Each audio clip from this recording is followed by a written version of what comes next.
My name is Laura Westor. I carry many hats today. I'm here as the Women's Democratic League President.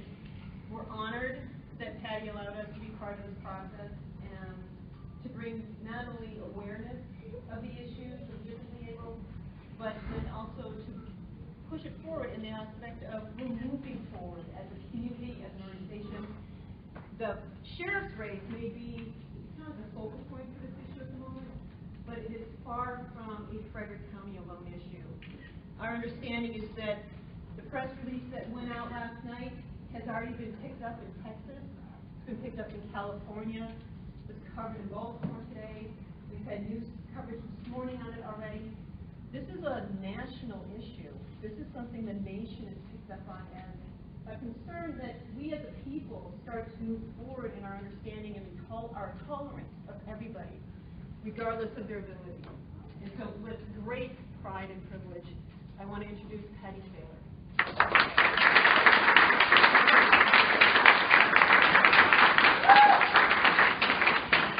Well, thank you very much. Please let me know if you can't hear me. I do have a loud voice, so I'll try to remember to speak out. I wanted to say hello and thank you for coming. And you know, when I saw this announcement that Patti Saylor is having a press conference, I'm thinking, well, who am I to be having a press conference? You know, I'm nobody special. I'm a citizen of Frederick County. I'm an ordinary citizen. An extraordinary tragedy happened a year and a half ago when I lost my son. So those people that knew me before Ethan died know that I was an outspoken advocate for the rights of people with disabilities and any vulnerable populations before he lost his life. So I just am continuing to do what I did before, but I have a new issue. And it's an issue I became aware of and through his death and the year and a half afterwards. Our goal here today is for me to lead into hearing what Karl has to say about what he will do about the problem. But I want to define the problem a little bit for you and to let you know what has happened the last year and a half.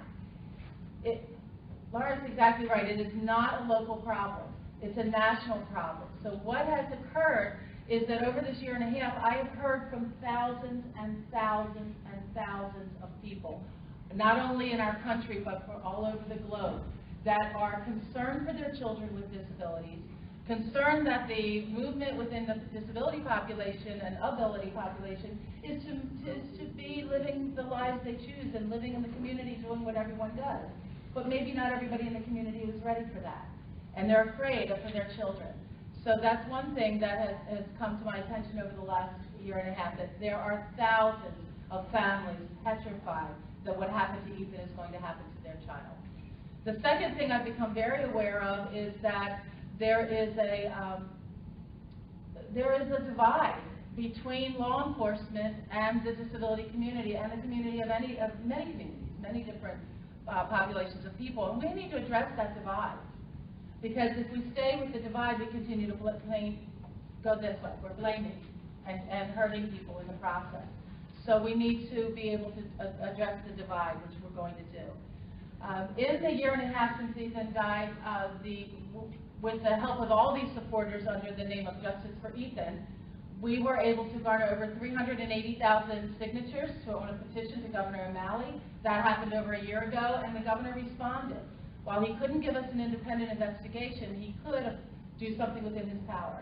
And what he did was establish the Commission for Effective Community Inclusion of People with Intellectual and Developmental Disabilities.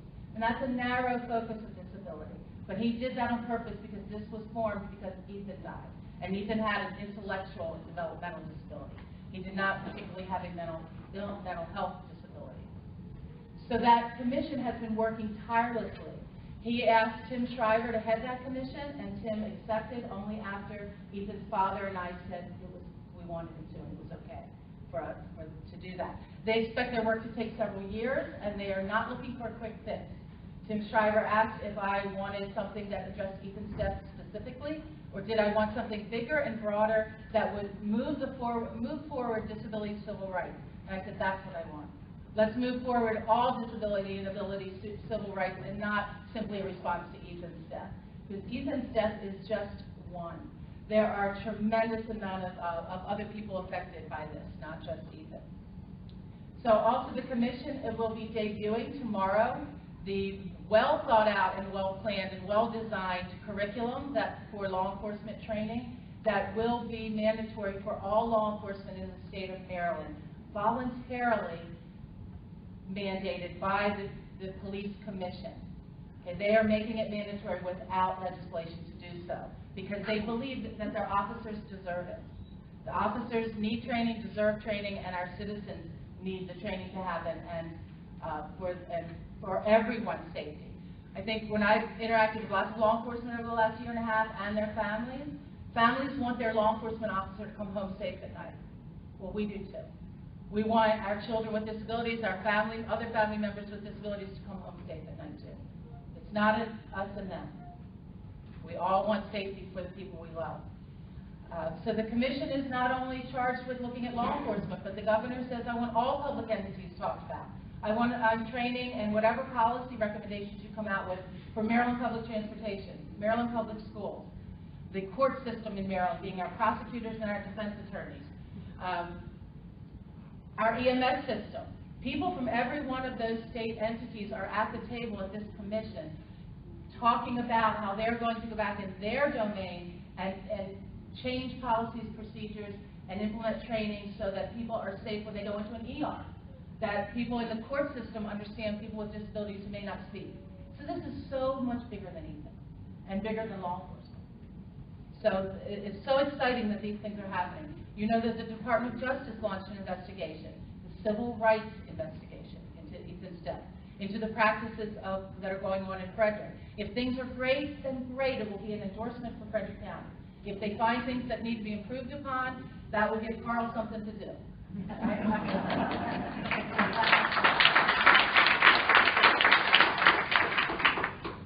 The Department of Justice also gave a grant money to the U.S. ARC. You know, we have a Frederick ARC, there's a Washington County ARC, there's a Maryland ARC, and there's a U.S. ARC. The Department of Justice gave the U.S. ARC a small startup grant of $450,000 to start the National Center on Criminal Justice and Disability, the only one that exists in the world that we know of. And that's happening after my son's death. And the call for action moving forward that things would be different for officers, for everyone, and for individuals with disabilities. So there's tremendous growth and positive change coming from our personal tragedy. So we've seen a national response and we've seen a state response. We've seen a little bit of local response, but we haven't seen a lot of Frederick County response. Not to the positive things going on, joining in, being part of this movement. We're not seeing it out of Frederick County. And that's very upsetting because I've lived here for over 30 years.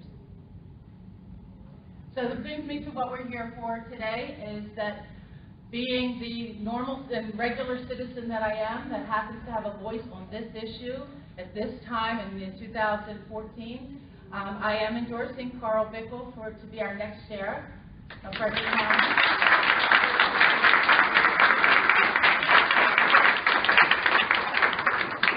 And why am I doing that? I am doing that because I'm looking forward and I see that Karl has that vision. He has the vision to work with the Department of Justice with the outcome of their investigation. He has the vision to include people with disabilities at the table. As we discussed, how is Frederick County going to be safe for everyone? He has the vision to include self-advocates, those people with disabilities, their families, and officers to join in relationship building activities so that we will no longer be strangers and misunderstandings occur when you can't understand someone's language, their actions, their motives, so that some of those walls will be torn down. As I've come to know Karl, I understand that he has the experience, the connections, and the commitment, and he has a plan. And I'm going to ask Karl to come up and elaborate on that plan so you can see why I have supported him and why I will continue to support him as we build the capacity for Frederick County to be a safe place for all of our law enforcement and above all our children and our folks that are vulnerable, our people with intellectual disabilities, and other vulnerable populations. Karl?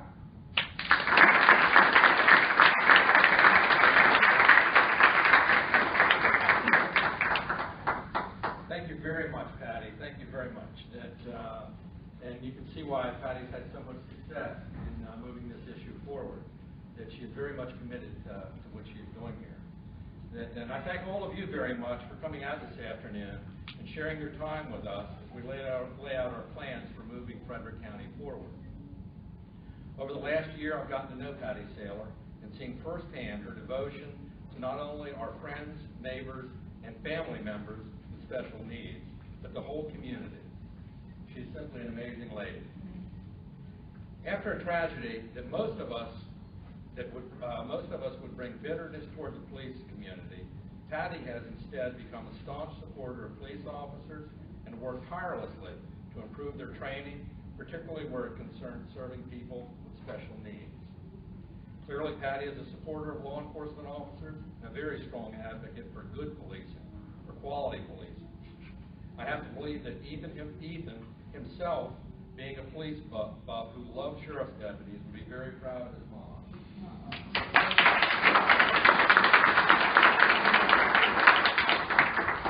In her push for improved training, Patti has emphasized the need for greater understanding of our special needs population and how improved training will make the police transactions with folks with special needs safer for both the special needs population and the police officers that serve us. In her push for improved training, Patti has emphasized the need for greater understanding.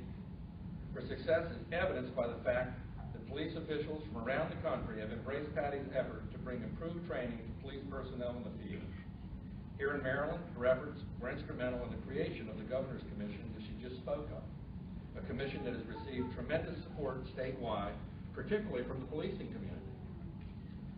The successful move toward inclusion would not have been possible without the efforts of Patti Saylor. Conspicuously absent from this effort has been the Sheriff of Frederick County.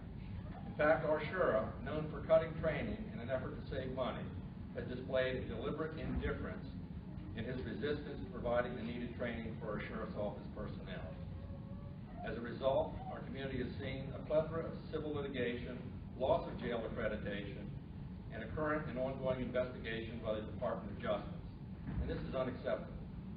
The investigation that's going on that's being conducted by the Department of Justice is actually a pattern and practice investigation, and we'll be looking at uses of force dating back possibly several years. Pattern and practice investigations generally lead to a lawsuit in the federal courts accompanied by a consent decree that could last for years. The Los Angeles Police Department just completed their consent decree after 12 years. In that consent decree, the local community has to pay for all the expense. That is the hiring of monitors and people that report back to the Justice Department on progress.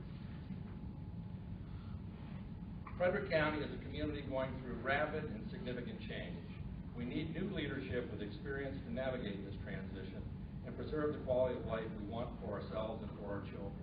As I've been out campaigning, one of the concerns that has been brought to me has been by parents, mostly parents that have a child that's afflicted with Asperger's, that a number of them have come forward and spoken to me about their fear of letting their children have it because they're afraid of the law enforcement community. And that just shouldn't be. One lady was in tears talking about the fact that she's afraid that her child will get out and she won't know about it, and they could come in contact with the police, and she's afraid of what could happen there. For the most part, that's an unrealistic fear, and that most police officers do an excellent job. And it's not that the police officers are trying to do a bad job or not concerned with doing a good job, but they just haven't had the training and built the relationships necessary to understand the needs of somebody that has various disabilities. With over 40 years of experience, from a beat cop to chief deputy of the Frederick County Sheriff's Office under a previous sheriff, from developing training programs to being a community policing expert, I'm the only candidate for sheriff that can move the community forward.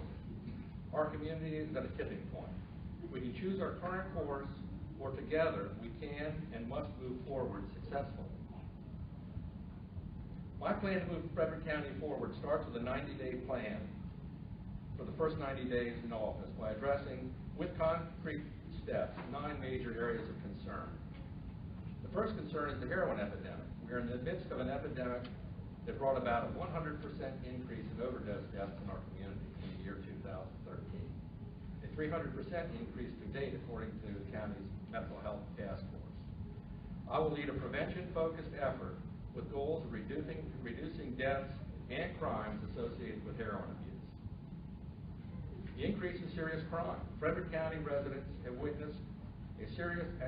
watched the serious crimes have increased 23%. Much of it due to the increase in drug-related crime.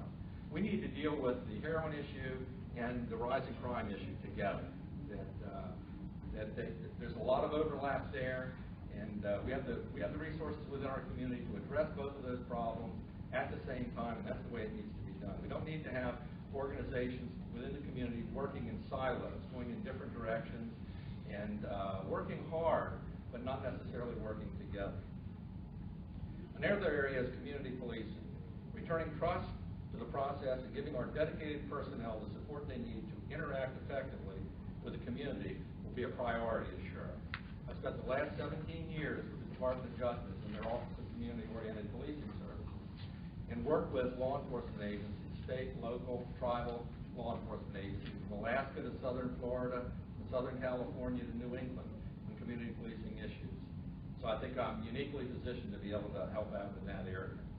Training, I will provide for both better and more training to all personnel and ensure public safety is the highest quality service to all our community members. Once again, training and technical assistance is what I've been working with in the Justice Department for the last 17 years, and I'm uniquely positioned to bring a lot of the things that are happening around the country to Frederick County and to serve our needs here. Administrative policy. Several policy changes are needed to ensure that we do not repeat the situations that led to the tragic deaths we have seen during this current sheriff's tenure, including Ethan Saylor's death. Restore accreditation to our jail. Accreditation is designed to ensure that specific standards are met to protect correctional officers and those that are in our custody. 4 suicides and 18 attempted suicides in the last 5 years are not acceptable. The Department of Justice investigation. Our Sheriff's Office is currently undergoing a pattern and practice investigation by the Department of Justice. I plan to propose a corrective action plan to the Department of Justice in an effort to avert what could be costly litigation and a consent decree that could last for years. Utilizing technology. I will introduce both online reporting of incidents of minor crimes via computer and mobile devices and a virtual substation for business that citizens must now conduct at the Sheriff's Office. Each are designed to enhance the efficiency and strengthen the quality of service to personnel and community members. Essentially what I mean there is you would be able to make a report to the police either on your cell phone, your laptop computer, your PC, without having to wait for a deputy to respond to your house and make a report. Saving your time, saving the deputy's time, but yet valuable information is still delivered to the Sheriff's Office. With the virtual substation, you'd be able to go online and download a report so you could turn it into your insurance company for a complaint. That would save your time and in the $5 fee that you have to pay when you go to the Sheriff's Office to get a copy of the report. There are a number of things we can do in that area. That's just one example. Finally, the management of our Sheriff's Office is critical to the quality of life we experience in Frederick County. It impacts our safety, security, and how others see our community. It also impacts our wallets as taxpayers, and it impacts the business community. I will instill a process of firm fiscal management that ends the practice of over-budgeting in order to claim the savings at the end of the year, while at the same time we will take advantage of millions of dollars in justice assistance grants that are currently being left on the table for other communities to use. This is just the start of my commitment to making Frederick County Sheriff's Office a source of pride and confidence for all county residents.